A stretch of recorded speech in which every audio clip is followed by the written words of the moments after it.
Now we come to how the tool looks into your device. So how does your tool evaluate your device? So in a MOSFET, for example, I wish I had.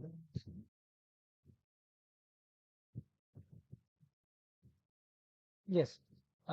Here, if you see, in case,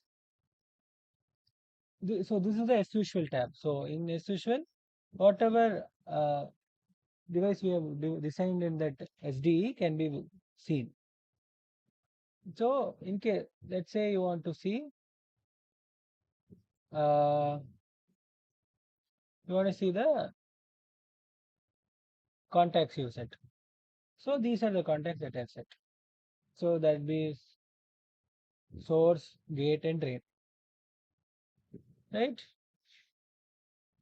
Now with that, whatever I've explained until the contacts is set, your structure is ready. Now we need to tell the tool how to look at the structure. What do I mean by that? There are two options. The tool can look at each and every point inside the structure very carefully. That is one option. But the problem with that is uh, that will unnecessarily increase your computational time. So to increase your efficiency, what you do is mention those areas where you need to look into more carefully, and also mention other areas which you need to sort of where you need less. You need the tool to concentrate less upon.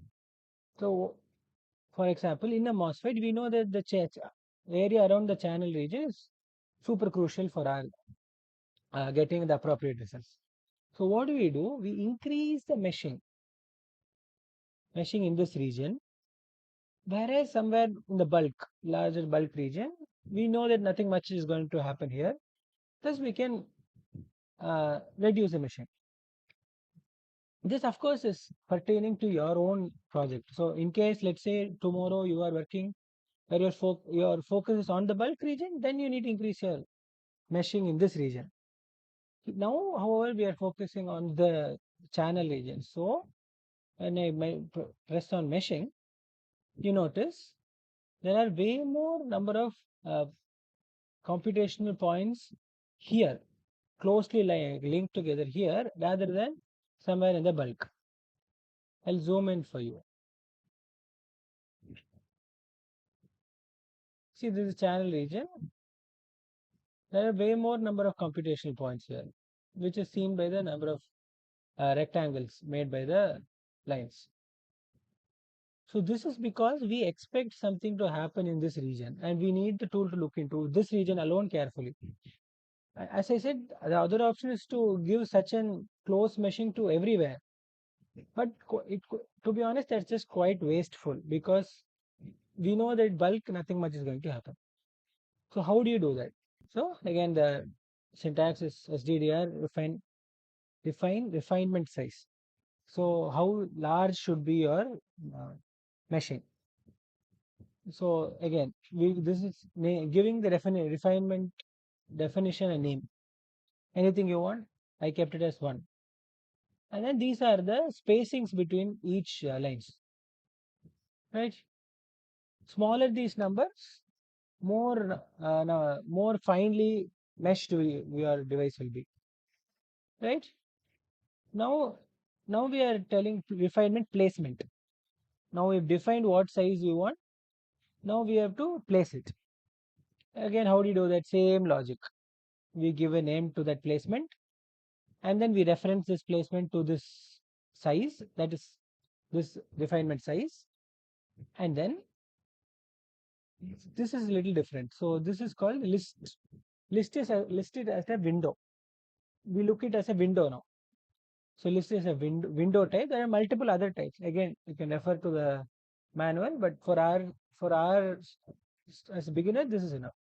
The list window ref eval win hole refers to the rectangle in which you want this refinement to be, this meshing to be.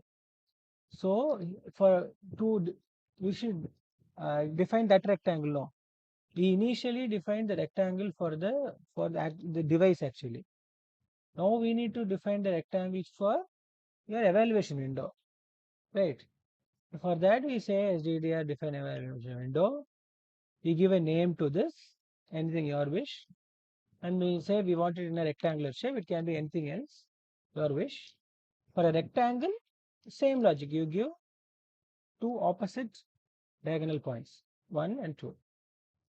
So it will make a rectangle, and in which you can create the meshing. Generally, it is recommended to give it a small extra padding more than your device, so that all edge effects and all corner effects are all captured. Right, so that's why I've given for 5.005 micro here addition compared to the device. So that region, the REF eval win whole, is now referenced here. Got it? And then same story. This region placement you have defined, and this placement needs to be of this type of this definition. Similarly, the same thing is repeated for whole channel, etc. So broadly, this is the way you write the code in SDE. There are many variations. You can um, refer to the manual if you want to learn more. Before we end, one more thing I need to specify. That is an important concept you need to keep in mind. So let's say while creating the box, you create a large box like this. Okay, you create a smaller box like this. This rectangle, this blue rectangle, dark blue rectangle, you can make it. You first define the name, give its dimensions, doping, everything you do. Then you give a larger rectangle which overlaps the smaller rectangle. Then the tool understands as if you've discarded the smaller rectangle. So if the larger rectangle overlaps with the smaller rectangle, yes, that area will be retired. So always your approach should be to cover the larger rectangle first and then place the smaller components in between. Okay, so that alone you keep in mind. Yes, I think with this you have a better idea of SDE. Any doubts you can ask me.